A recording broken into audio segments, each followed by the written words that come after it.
Let's talk about a subtle yet powerful way that your life is impacted, and sometimes even without you realizing it.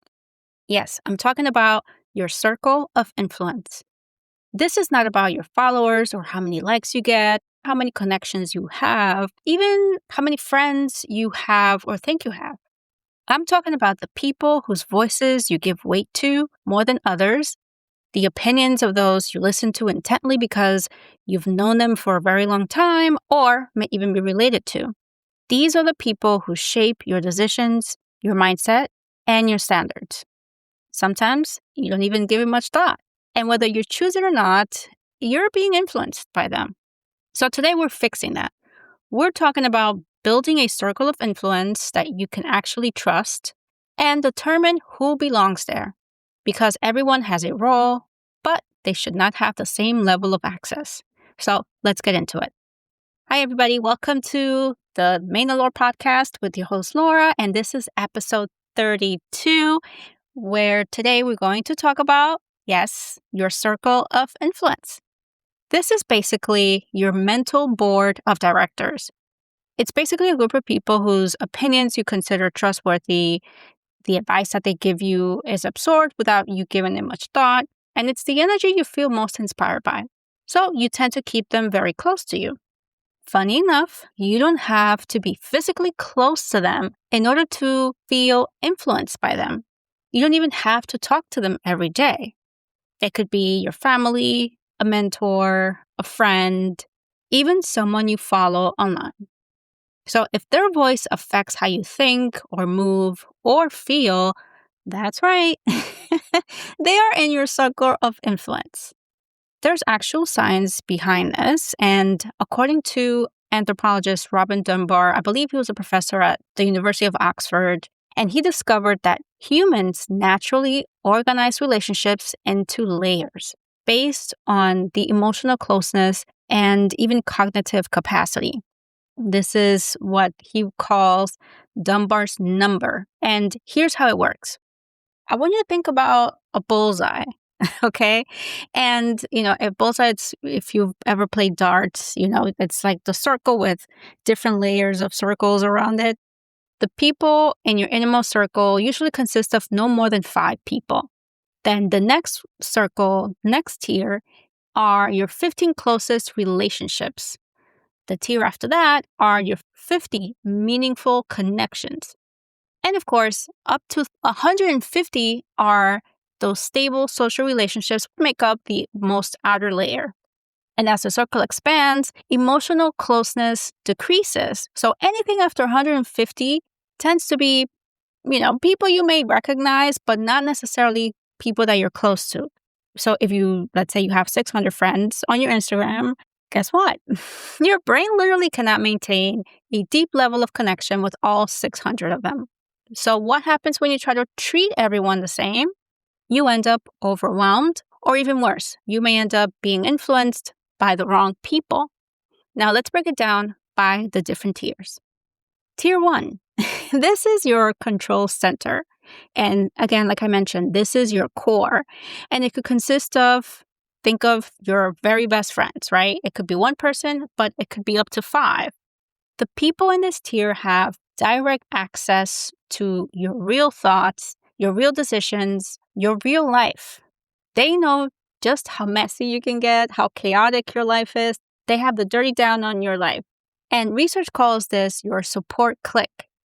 These are the people you rely on during stressful situations and major life events. These are the people who maybe will help you hide a body, right? Or even the people that you're comfortable calling at 3 a.m. because maybe you went out, lost your wallet, and now you have no way to get home. You feel comfortable enough to call them up. They know your flaws. They know your past mistakes. And for the most part, accept you for who you are. So these are your emotional support friends. Now, who belongs in your support clique? I would say the people who are proven to be consistent over time. They respect your growth, understand your battles. They also accept you for who you are. And they don't just agree with you, they simply get you. I will caution, though, that just because you are very close to someone and spend a lot of time together, it doesn't necessarily mean that they will always have your best interest at heart. I'll give you an example. A while back when I was in the Navy, I was at school and I met this girl. She was Latina and so was I. So we became very close. We were always together. So much so that we eventually became roommates. We spent a lot of time together after school, obviously, which is, you don't get a lot of free time in the military, right? After physical training and all of that.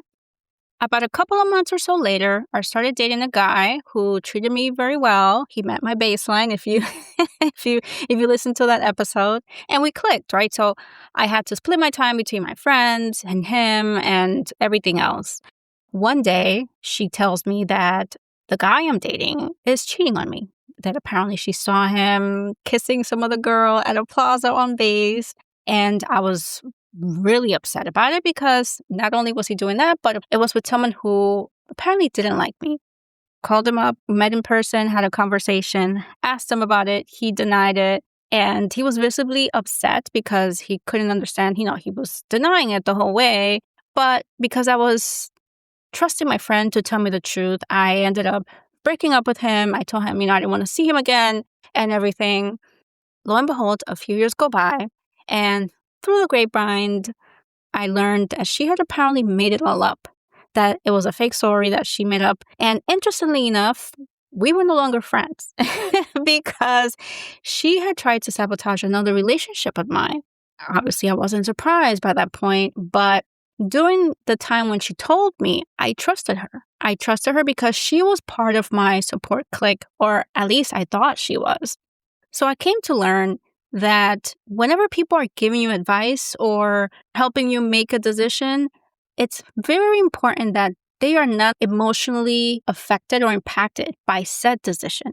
The problem was that because I consider her part of my support clique, I expected her to want what was best for me, when in reality, she was looking out for her own interests when it came to me, and took it upon herself to sabotage my relationships. So be very careful with who you trust because not everybody means well, especially if your decision is impacting them in some way. There's a lot of emotion involved, and whatever advice they may give you may not be for your best interest. Which leads me to tier 2. It is the influence circle or the sympathy group. These are the next 15 friends within your circle. And this is where things get interesting because this tier doesn't just support you, it shapes you and motivates you to be your best you. These are the people whose opinions you should genuinely value because while you are close, they are not as directly impacted by your day-to-day life decisions. So they're typically there to provide guidance. They may introduce you to new and different perspectives, and they open your mind to new ideas and possibilities. Now, who consists of the sympathy group? It could be mentors, thoughtful friends. Think of people you've met that you've spent a season of your life with and you're still close, like military friends or even college friends, or people who live in alignment with who you aspire to be because they inspire you to be better in some way. I consider this the most powerful tier because you may not talk to them every day, but when they speak, you listen.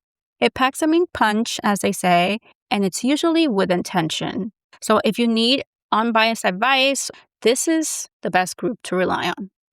Now, on to tier 3, and this is your close network. These are the next 50 people in your circle. Think of an active community. These are people you interact with, collaborate with, or spend time with, but on a surface level. And they are good for giving you social energy. You talk about ideas together. You may even work on a project together. These are what you would call friends. They're people who you talk to every week at a book club.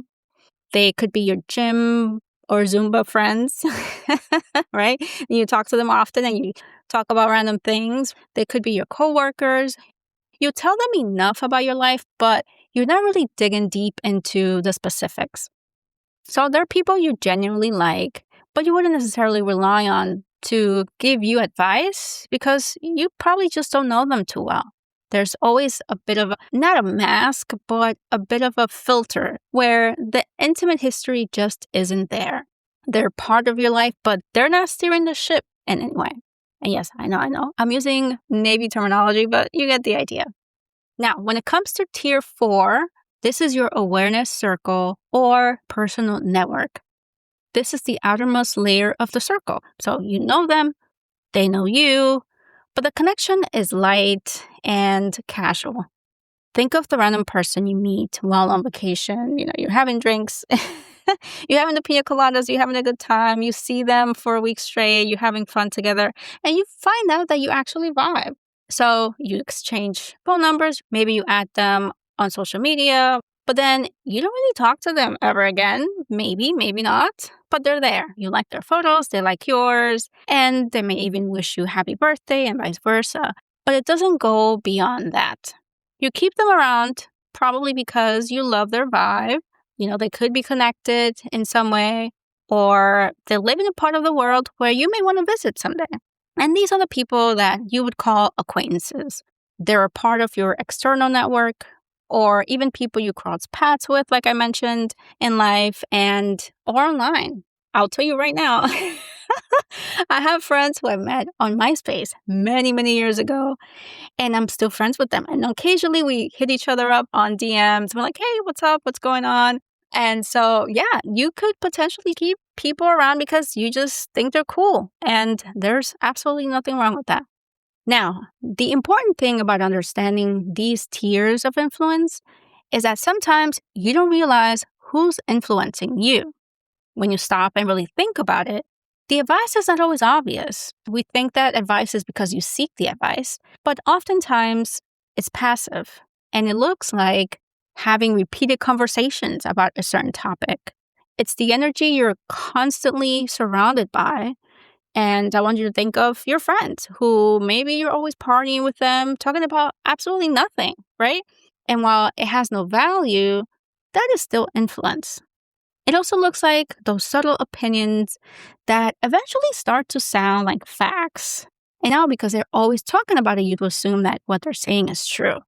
And before you know it, when it comes to these types of opinions, you're making decisions based on their voices that were never really qualified to guide you in the first place. So how can you build your circle of influence? What I recommend is find a piece of paper and create your own bullseye, right? Create your own board, make the circles and make a list of your friends. We're not doing this to alienate or dismiss people. This is just for you to have an awareness of who you can seek advice from. So first things first, identify your current circle. Who is influencing your thinking? Who are you listening to? By the way, even podcasts have a level of influence on your life. So either way, there are good podcasts out there, even bad ones. So be mindful. The second one is to edit the level of access that you give out. You don't have to remove people from your circle, like I said, but they might need to be moved to an outer level of influence. Third, be intentional with the voices that you allow in your circle. Remember, not all voices are created equal. So if you want to grow, your circle should include people who provide wisdom, who provide experience, and who provide perspectives that go beyond your current level of understanding. So if you're the smartest in your circle, then you're probably doing it wrong. Sometimes it's okay to outgrow your environment. That's typically a sign that you need to expand. You need to find people who, again, are going to motivate you, inspire you, and have a different experience that you can learn from. 4, check alignment over familiarity. Just because someone has been around since childhood, or is a part of your family, or goes to the same church as you, these are things that people tend to get attached to easily. That doesn't mean that they should automatically have influence over you. Time should not be a determinant factor on how qualified someone is in order to be a trusted advisor. Remember, you are the driver of your destiny. Your life is shaped by the voices that you allow in. And if you have voices in your head talking to you all the time, guess what? You need to check those too, because, sometimes they be going off. So be intentional, because having a well-built circle of influence will give you clarity, it will help boost your confidence, and it will clear the way by removing doubt and confusion. Take a moment and ask yourself, who is in my mental board of directors right now? And more importantly, have they earned a seat? Or did they just end up there? Take some time, go through this exercise, and see where everyone ends up. If you find something that needs changing, don't be afraid to change it. Adjust accordingly. Because when your circle is right, your decisions get a whole lot easier. Thank you for listening to the Maynard podcast. Again, I'm your host, Laura, and please like, share. If you feel that someone could potentially benefit from this episode, please go ahead and share it. And I will see you in the next episode. Have a good one. Take care. Bye.